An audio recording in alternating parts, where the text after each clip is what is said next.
Vamos a platicar de cómo era la política social y cómo es la política de bienestar. Adelante.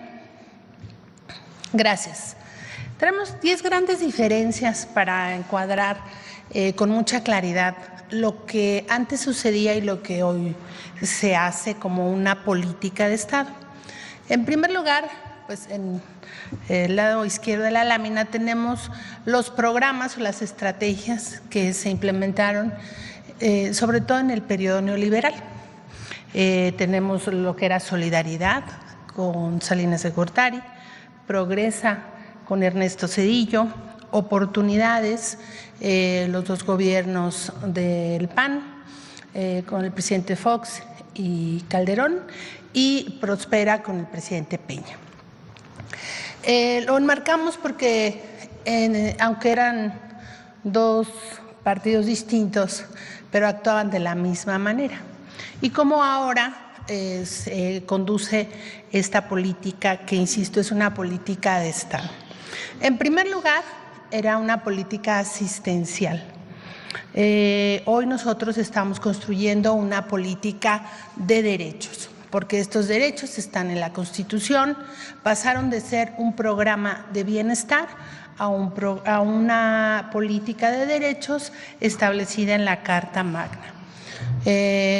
Otra gran diferencia muy importante es que los pueblos indígenas históricamente habían sido olvidados y hoy con la política de bienestar son, primero tienen un reconocimiento, como ya conocemos en la Constitución, pero no solamente como sujetos de derecho, sino como comunidades también sujetos de derecho, y les hemos dado la atención prioritaria frente a todos los demás. Pasaron de ser beneficiarios, como lo eran antes en la política pasada, a ser sujetos de derecho.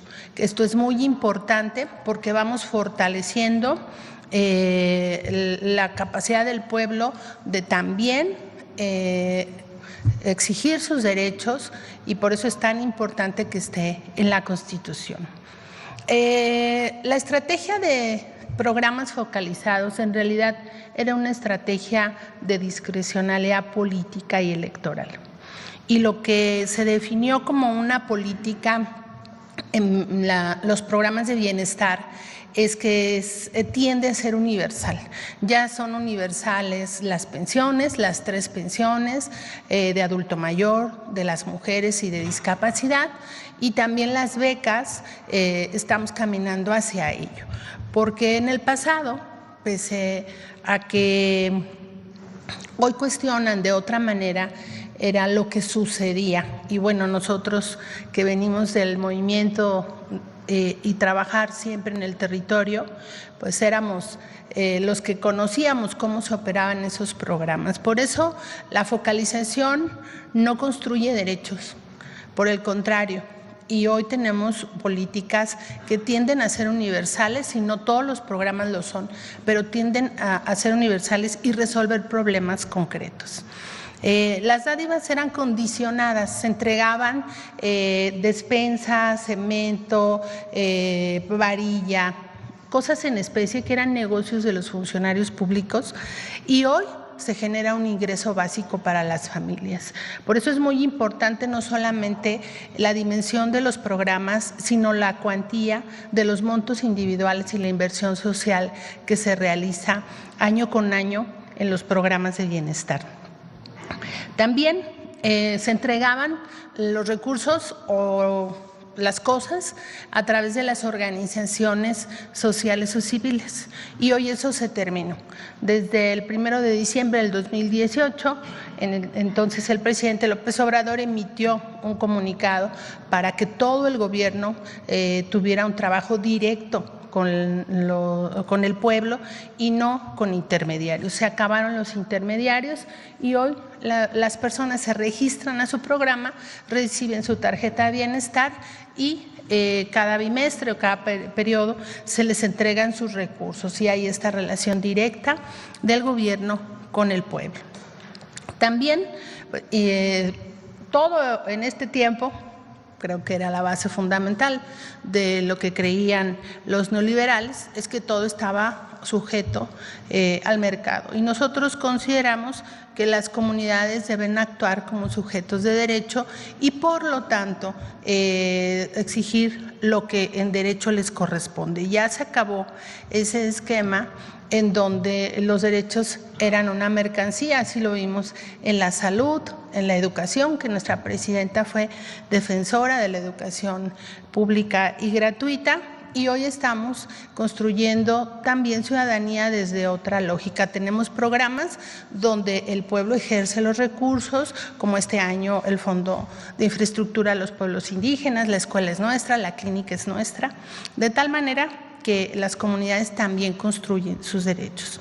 Cambiamos el pago en efectivo, que era complicado, costoso, operativamente complejo, a tener una tarjeta a través del Banco del Bienestar que nos permite dispersar los recursos con toda transparencia.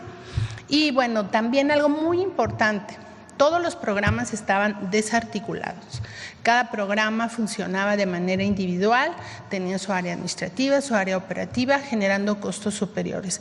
Y hoy hay una estrategia integral de los programas que coordina personalmente la presidenta, pero tenemos un gabinete de bienestar donde nos coordinamos entre todos y, entre otras cosas, la Secretaría de Bienestar funciona para apoyo operativo y llegar a los últimos rincones del país, no solo los programas que tenemos en bienestar, sino en general todos los programas. Estas son las 10 grandes diferencias, digamos, como hemos enmarcado nuestras diferencias con el pasado y con el presente.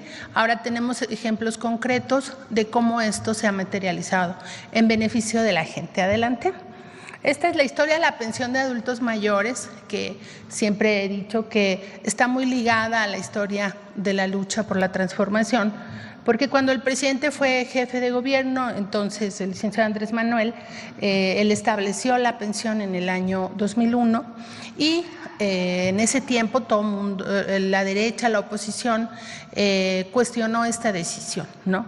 Y hemos visto muchos videos donde el entonces presidente Fox decía que no le diéramos recursos a los flojos, que se iban a quebrar las finanzas de la ciudad, y no, pues nuestra ciudad está de pie y siempre muy bien. Después de criticar la implementación de estos programas, en el 2007, con la llegada de Calderón y la falta de legitimidad a su gobierno, porque llegó a través de un fraude electoral, implementan la pensión. La copian, pero la copian mal, porque no es universal, se entrega a muy pocos en comunidades pequeñas, de menos de 2.500 habitantes, y se excluye a pensionados y jubilados con el argumento de que ellos tenían una pensión, pero esa pensión es producto del trabajo de ellos mismos, no es un programa del gobierno. A la llegada del presidente López Obrador en el 2018, pues esto cambia, la pensión se vuelve universal, es decir, se integra a todos los que no eran parte de esta pensión y se cumple un compromiso muy importante, que se duplicaría el monto de la pensión.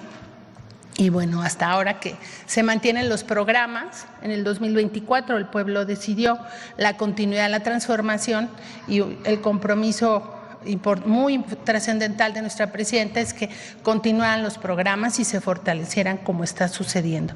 Adelante.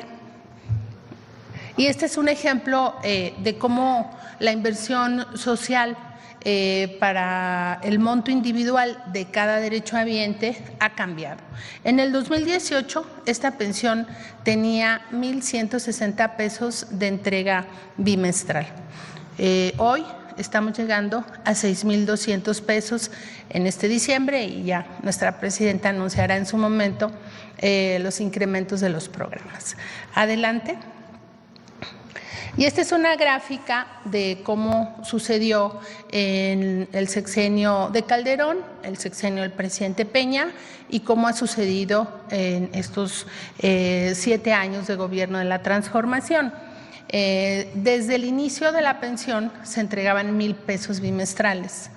El gobierno de Calderón nunca lo incrementó, fue lo mismo, siempre fue el mismo monto. El presidente Peña incrementó a 160 pesos, eso fue lo que incrementó. Y bueno, después ya con los gobiernos en la transformación se ha incrementado esta pensión 5,040 pesos hasta llegar a 6,200.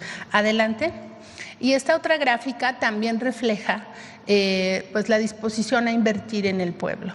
En la parte azul pues es el gobierno de Calderón, invirtieron 67,000 millones de pesos, con el presidente Peña 211,000 millones y solo en esta pensión. Y lo que llevamos de 7 años de gobierno, de la Cuarta Transformación, se han invertido 1,501 millones de pesos para la pensión de adulto mayor. Adelante. Ya me voy más rápido. En el caso de los beneficiarios, pues se han incrementado porque, como ya dije, la pensión se convirtió en una pensión universal, pero además nuestra dinámica demográfica nos lleva a que los adultos mayores es una población que proporcionalmente crece en comparación con el resto de la población. Por eso tenemos más derechohabientes, más inversión y se ha mantenido el aumento a los programas de bienestar. Adelante. Y solo me refiero a otra pensión, que es la de discapacidad, que esa no existía. Las personas con discapacidad no estaban en la agenda pública del gobierno y no había una política de Estado, siendo un grupo vulnerable de la población, muy importante, que seguimos avanzando. Recordar que ya también es un derecho, pero también es un derecho la Constitución, el derecho a la rehabilitación, que es un derecho llave para las personas con discapacidad y que puedan alcanzar su autonomía. ¿Es cuánto, Presidenta? Muchas gracias. Gracias.